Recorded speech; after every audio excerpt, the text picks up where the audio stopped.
Hi there, folks. This is Matt Fogg again at the Mid-Coast School of Music in Portland, Maine. And today we're going to talk about a really great topic called enclosures. And for jazz players, this is a really, really great way to make your playing more chromatic and more interesting. So we'll start with just a C major chord of some kind. This is a C major 9 chord.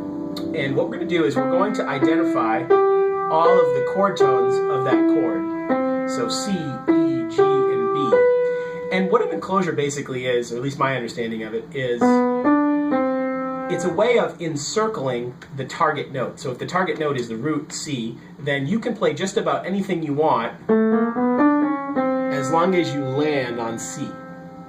So another target note would be E. So you could play, to get around to E, you could also play. So you can use chromatic notes, you can use diatonic notes. It doesn't really matter as long as you land on the target note. So G would be the next target note, or and then B. So you could go, or you could go. Many, many ways to get around all those different notes. So if you were to put that into context, you could play a long line of enclosures. Get around each one of those chord tones. You could also go descending. There's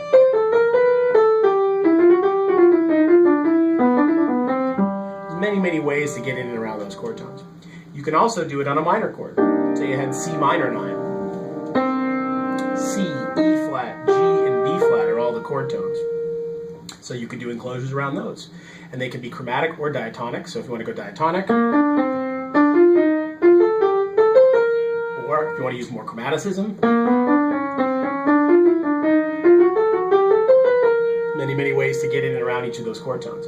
So a great way to structure your practice around this, at least that's what I do for my students, is say, all right, we're going to do the chord of the day or the chord of the week maybe if the student has limited time to practice. So you can say, okay, this week I'm going to work on C minor, and I'm going to practice playing all of the enclosures I can think of around each of the chord tones for C minor. So you just sit there and kind of just make things up.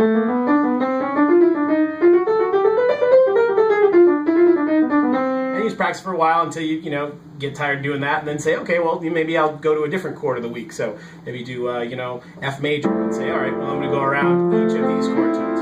And if you practice it for a while, you'll start to get that vocabulary of enclosing chord tones, and then you can use that in your jazz solos or whatever kind of solos you want to play. Please feel free to check out our other videos on YouTube. We've got quite a collection going here now, and we hope you'll be in touch if there's something else that you'd like us to do. Thank you very much.